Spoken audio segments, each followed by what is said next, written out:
Hi எல்லாருக்கும் வணக்கங்க. Welcome back to my channel தியாவும் நானும். இன்றைக்கி நம்ம லஞ்ச் ரெசிபி தான் பார்க்க போகிறோம். வெஜ் ஃப்ரைட் ரைஸ், நெத்திலி பஜ்ஜி, அதுக்கப்புறம் வாழைப்பூ பஜ்ஜி, இதெல்லாம் எப்படி பண்ண போகிறதுன்னு தான் பார்க்க போகிறோம். ஸ்டவ் பற்ற வச்சு கடாய் வச்சு 4 ஸ்பூன் எண்ணெய் ஊற்றிக்கிட்டேன். ஒரு கைப்பிடி அளவுக்கு நீல வாக்கில் கட் பண்ண வெங்காயத்தை போட்டுக்கிட்டேன். வெங்காயம் நல்லா வதங்கினதுக்கப்புறமா பச்சை மிளகாய் ஆட் பண்ணிக்கிறேங்க. ரொம்பவே ஸ்பீடாக செஞ்சு முடிச்சிடலாங்க. வெஜ் ஃப்ரைட் ரைஸ்க்கு இன்றைக்கி நான் நார்மலாக நம்ம வீட்டில் செய்யக்கூடிய சாப்பாட்டு அரிசி தான் யூஸ் பண்ணுறேன். நீங்கள் வேணும்னா பாஸ்மதி அரிசி யூஸ் பண்ணிக்கோங்க. ஒரு கைப்பிடி அளவுக்கு கேரட், ஒரு கைப்பிடி அளவுக்கு பீன்ஸ், ஒரு கைப்பிடி அளவுக்கு கோஸ், ஓரளவுக்கு நல்லா பெரட்டிக்கலாம். ஒரு கைப்பிடி அளவுக்கு குடமிளகா, உப்பு போட்டுக்கோங்க தேவையான அளவுக்கு. உங்ககிட்ட ஸ்வீட் கார்ன் இருந்ததுன்னா அதை கூட இதில் ஆட் பண்ணிக்கலாங்க. Green chilli sauce, soya sauce, இதுவும் ஆப்ஷனல் தாங்க. இதில் நான் இஞ்சி பூண்டு விழுது ஆட் பண்ணலை, உங்களுக்கு வேணும்னா போடுங்க. குழந்தைங்களுக்கு நம்ம இந்த மாதிரி செஞ்சு கொடுக்கும்போது அவங்க கண்டிப்பாக நல்லா விரும்பி சாப்பிடுவாங்க. நிறைய ஹெவி மசாலா போடாமல் லைட்டாக நம்ம செஞ்சு கொடுத்தோம்னாக்கா. இப்போ 2 ஸ்பூன் அளவுக்கு பெப்பர் பவுடர் போட்டுக்கிறேன். இந்த அளவுக்கு வதங்கினதுக்கப்புறமா ரைஸ் நான் ஆல்ரெடி வடித்து ஆற வச்சு எடுத்து வச்சுருக்கேன். அந்த ரைஸை இது கூட போட்டு நம்ம மிக்ஸ் பண்ணிக்கலாம். ரொம்ப மைல்டாக இருக்குங்க மசாலா, ரொம்ப நல்லாயிருக்கும் இது. அவ்வளோதாங்க, வெஜ் ஃப்ரைட் ரைஸ் ரெடி நமக்கு. இப்போ நெத்திலி பஜ்ஜிக்கு மீடியம் சைஸ் நெத்திலி எல்லாத்தையும் நான் நல்லா க்ளீன் பண்ணி உப்பு மஞ்சத்தூள் போட்டு நல்லா வாஷ் பண்ணி எடுத்து வச்சுருக்கேன். பஜ்ஜிக்கு பொதுவாக பெரிய சைஸில் இருக்க மீன் தான் போடுவாங்க. இது நம்ம ரெடிமேட் பஜ்ஜி மாவு நான் யூஸ் பண்ண போகிறோம், அதனால நான் மீடியம் சைஸாக இருக்கிறதா பார்த்து எடுத்துக்கிட்டேன்.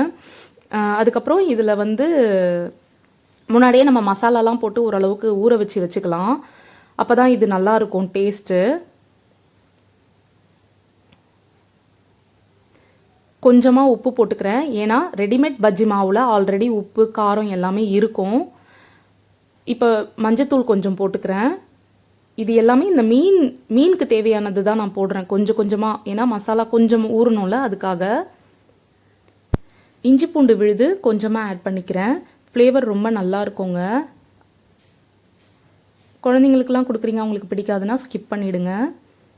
இப்போ வாழைப்பூ பஜ்ஜிக்கு வாழைப்பூ ஒரு 2 லேயர் விட்டுட்டு அதுக்கு அடுத்த லேயர்லேருந்து நான் எடுத்து வச்சுருக்கேன் க்ளீன் பண்ணி. அந்த தண்டு மாதிரி ஒன்று வரும்ல அது, அதுக்கப்புறம் அந்த ஃபைபர் மாதிரி ஒன்று வரும்ல கீழே, அது எல்லாத்தையும் க்ளீன் பண்ணி எடுத்து வச்சுருக்கேன். இதுவுமே கொஞ்சம் மீடியம் சைஸ் இருந்தால் போதும், ஏன்னா நம்ம பண்ண போகிறது ரெடிமேட் பஜ்ஜி மாவில் பண்ண போகிறோம். அதுக்காக குழந்தைங்கள்லாம் இந்த மாதிரி நீங்கள் பண்ணி கொடுக்கும்போது வாழைப்பூ சாப்பிட மாட்டாங்க, மீன் சாப்பிட மாட்டாங்க. பட் இந்த மாதிரி நீங்கள் பஜ்ஜி மாதிரி செஞ்சு கொடுக்கும்போது நல்லா விரும்பி சாப்பிடுவாங்க. அதே மாதிரி ரெடிமேட் பஜ்ஜி மாவு நான் ஆச்சிது எடுத்திருக்கேன். உங்களுக்கு எந்த பிராண்ட் கிடைக்குதோ அந்த பிராண்ட் எடுத்துக்கோங்க. இதை ஒரு மிக்சிங் பவுலில் போட்டு நமக்கு தேவையான அளவுக்கு கலக்கி வச்சுக்கலாம். நம்ம வீட்டில் எப்போவுமே இந்த மாதிரி ரெடிமேட் பஜ்ஜி மாவு, போண்டா மாவு இந்த மாதிரிலாம் நம்ம வாங்கி வச்சுக்கிறது ரொம்ப நல்லது. ஏன்னா திடீர்னு ரிலேஷன் வந்தாலோ இல்லை டக்குன்னு குழந்தைங்க கேட்டாலோ நம்மக்கிட்ட இருக்கிற வெஜிடபிள்ஸை வச்சு நம்ம டக்குன்னு கலந்து கொடுத்துடலாம். அந்த நேரத்தில் நம்ம போயிட்டு அரிசி மாவு போட்டு மைதா மாவு போட்டு பெருங்காயத்தூளை போட்டு இந்த மாதிரி பண்ண தேவை இருக்காது. ஈவினிங் டைமில் டக்குன்னு ஒரு வெங்காயத்தை கட் பண்ணோம், உருளைக்கிழங்கை கட் பண்ணோம், தேவையான காய்களை கட் பண்ணோம், அதில் நம்ம இந்த மாதிரி பஜ்ஜி போட்டு கொடுக்கலாம். அது மாதிரி சட்டுன்னு செய்யலாம். இந்த அளவுக்கு மாவு போதும். இதில் நான் நல்லா தண்ணி ஊற்றி கலந்து வச்சுக்கிறேன்.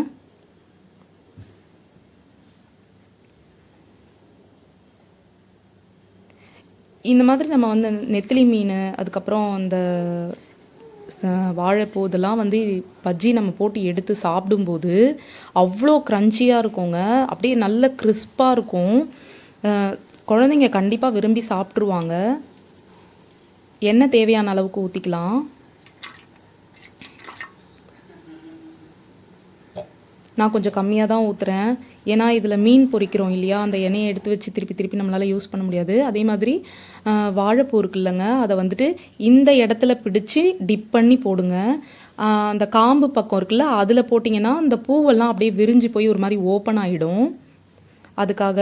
அதே மாதிரி இதில் இன்னொன்றும் இருக்குது. இப்போ வாழைப்பூவுக்கு நீங்கள் பஜ்ஜி மாவு கலக்கும்போது கொஞ்சம் கட்டியாக கலக்கணும். ஏன்னா அது வந்து அப்படியே நம்ம என்னதான் இது பண்ணாலும் லைட்டாக அந்த லேயர்லாம் விடும், அதுக்காக தான். இந்த மாதிரி ஒன்று ஒன்றா நம்ம டிப் பண்ணி ஆயிலில் போட்டு ஃப்ரை பண்ணி எடுத்துடலாம்.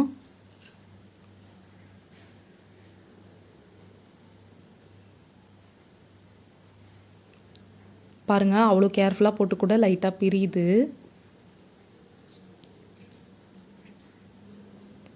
எண்ணெய் வந்துட்டு மீடியம் ஃப்ளேம்லேயே வச்சுக்கோங்க.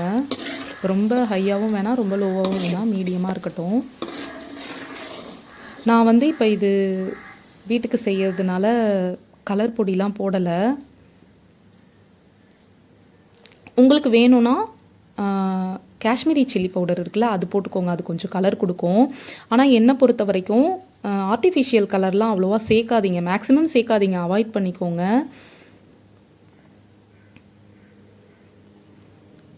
இதே மாதிரி அடுத்த பேட்ச் போட்டு எடுத்துக்கலாம். நம்ம வாழைப்பூ வச்சு ஆம்லேட் எப்படி பண்ணுறதுன்னு ஒரு ரெசிபி நம்ம சேனலில் நான் அப்லோட் பண்ணியிருக்கேன்.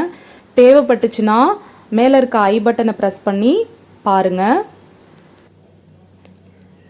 திருப்பி போட்டு நல்லா வெந்ததுக்கப்புறமா எடுத்துடலாம்.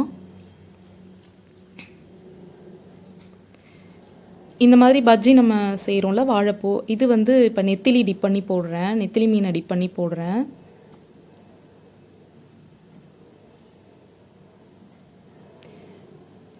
இந்த நெத்திலி பஜ்ஜி, அதுக்கப்புறம் வாழைப்பூ பஜ்ஜி, இந்த மாதிரி ஐட்டம்லாம் வந்துட்டு இந்த வெரைட்டி ரைஸு, அதுக்கப்புறம் வந்து இந்த மாதிரி வெஜ் ஃப்ரைட் ரைஸ், இந்த மாதிரிலாம் வந்துட்டு ரொம்ப டேஸ்ட்டாக இருக்கும் அதுக்கு தொட்டுக்கிறதுக்கு சைடிஷ்ஷாக. ஏன் இதை வந்துட்டு ஈவினிங் டைமில் நம்ம ஸ்நாக்காக கூட நம்ம செஞ்சு சாப்பிட்லாம். இந்த மாதிரி நீங்கள் தட்டில் செஞ்சு வச்சு குழந்தைங்க கிட்ட கொடுத்துருங்களேன், அவங்க வந்துட்டு நல்லா விரும்பி சாப்பிட்டுக்குவாங்க. ஏன்னா அதில் எதுவுமே தெரியாது. அதே மாதிரி நெத்திலியில் அந்த முள் இருக்குது இல்லைங்களா, அது கூட நமக்கு வந்து தட்டுப்படாது. குழந்தைங்க கூட ஈஸியாக சாப்பிட்றலாம் சவைச்சு, அந்த அளவுக்கு தான் இருக்கும். அதனால் பயப்படாதீங்க, குழந்தைங்களுக்கு இது கொடுக்கலாமா வேண்டாமா அப்படின்னு யோசிக்காதீங்க. ஏன்னா அது ரொம்ப சாஃப்ட் ஆகிடும், அதுக்கு தெரியாது, அது தனியாக முள் மாதிரி அது தெரியாது. கார்னிஷிங்காக கருவேப்பிலையை ஃப்ரை பண்ணி எடுத்துக்கிறேன் லாஸ்ட்டாக. அவ்வளோதான் ஃப்ரெண்ட்ஸ், நெத்திலி பஜ்ஜி வாழைப்பூ பஜ்ஜி நமக்கு ரொம்பவே ஈஸியாக ரெடி பண்ணிட்டோம். எந்த அளவுக்கு இது ஈஸியோ அந்த அளவுக்கு இது டேஸ்ட்டாகவும் இருக்கும். நல்ல மொறுமொறுன்னு கிறிஸ்பாக இருக்கும்.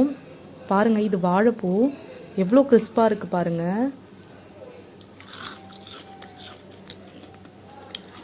சூப்பராக இருக்கும். இந்த மாதிரி கண்டிப்பாக நீங்களும் ஒரு நாள் ஒரு லஞ்ச் மெனு இந்த மாதிரி செஞ்சு பாருங்கள். செஞ்சு பார்த்துட்டு உங்களுக்கு பிடிச்சிருந்ததுன்னா லைக் பண்ணுங்கள், ஷேர் பண்ணுங்கள், கமெண்ட் பண்ணுங்கள். கண்டிப்பாக கமெண்ட் பண்ணுங்கள். நீங்கள் கொடுக்குற கமெண்ட்ஸ் தான் எனக்கு ரொம்ப உற்சாகமாக இருக்கும். தேங்க்ஸ் ஃபார் வாட்சிங்.